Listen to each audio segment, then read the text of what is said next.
ये कहानी जो एक कविता के रूप में व्यक्त की गई है, वो कोई कविता नहीं है, बल्कि एक सच्ची घटना है। ठंड का मौसम था, सुबह का समय था, ठंड भी अपने चरम सीमा पर थी। मैं आज जब सुबह कॉलेज जा रहा था तो मैंने एक बूढ़े आदमी को देखा जो कि ठंड से ठिठुर कर रोड पर एक किनारे काम रहा था। उस बूढ़े आदमी के आंखों में भी सिर्फ आंसू ही था, न पहनने के लिए कपड़े, न कंबल। उसके पास कुछ भी नहीं था। मैं वह थोड़ी देर रुका और उस आदमी से उसके इस हालात के बारे में पूछा तो उसके जवाब सुनकर मेरी आंखों में आंसू आ गया और मैं वहां से कॉलेज चला गया। उस बूढ़े आदमी की बातों को मैं एक कविता के रूप में बताने जा रहा हूँ। एक बार पढ़िएगा जरूर। आप भी जाने कि आज के बेटों की सोच किस तरह हो गई है। आज फिर से इंसानियत को मरते देखा है। जब एक बूढ़े बाप को ठंड में रोड पर ठिठुरते देखा है। न जाने कैसे छोड़ देते हैं लोग अपने माँ बाप को। आज फिर एक जिंदगी को बेदर्दी से मरते देखा है। उसकी आंखों में आंसू थे, चेहरे पर एक चाहत थी। इतनी मुश्किल में भी उसके चेहरे पर एक छोटी सी मुस्कुराहट थी।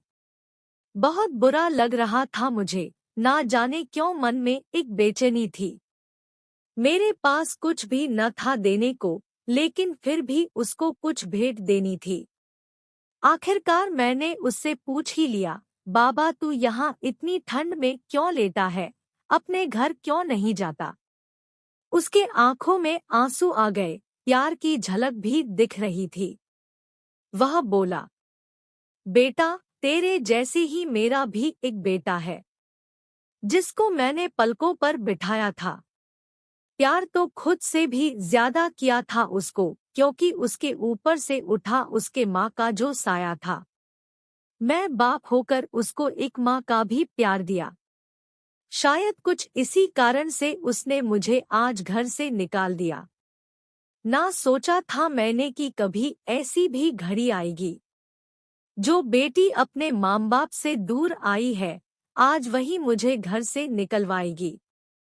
मैंने बेटे को बहुत समझाया, अपने किए हर प्यार को बताया था, पर बेटे के मन में जैसे एक अंधकार सा छाया था।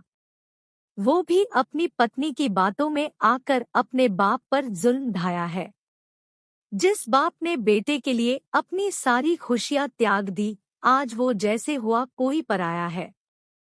बस इतनी से कहानी है मेरी, जो इस रोड पर पड़ा हूँ मैं। जिस बेटे को हर एक सुख दिया, आज उसी की वजह से इस मोड़ पर खड़ा हूँ मैं। बेटे एक बात तुमको भी बताता हूँ, तू बहुत प्यार करना अपने माँ बाप को, पर इस मोड़ पर मत छोड़ना कभी। त्याग देते हैं माँ बाप अपनी सारी खुशियों को, जिससे बेटे को दुख ना हो कभी। मैंने भी बहुत प्यार किया था अपने बेटे को, पर आज कुछ इस कदर बहाया गया हूँ। पर तू कभी न छोड़ना अपने माँ बाप का साथ। आज जिस तरह से मैं ठुकराया गया हूँ। इतना कहकर बूढ़ा व्यक्ति रोने लगा। अपने बचे हुए जीवन को रोकर ही खोने लगा। फिर मैं भी वहां से चला गया। उसका दर्द मुझको भी रुला गया। इतनी समझ तो नहीं है मुझ में, कहीं मैं समझाऊं। पर फिर भी एक बात कहना चाहता हूँ हर बेटे को, डोट एस्टरिस्क मत छोड़ कभी उस माँ बाप को बेसहारा। एस्टरिस्क जिसने तेरे लिए अपने हर सुख को खोया है। एस्टरिस्क माँ बाप तो वो सूरज है जिसने खुद आग में जलकर एस्टरिस्क तेरे जीवन के हर अंधकार को धोया है। हमें विश्वास है कि हमारे पाठक स्वरचित रचनाएं ही इस कॉलम के तहत प्रकाशित होने के लिए भेजते हैं। हमारे इस सम्मानित पाठक का भी दावा है कि यह रचना स्वरचित है।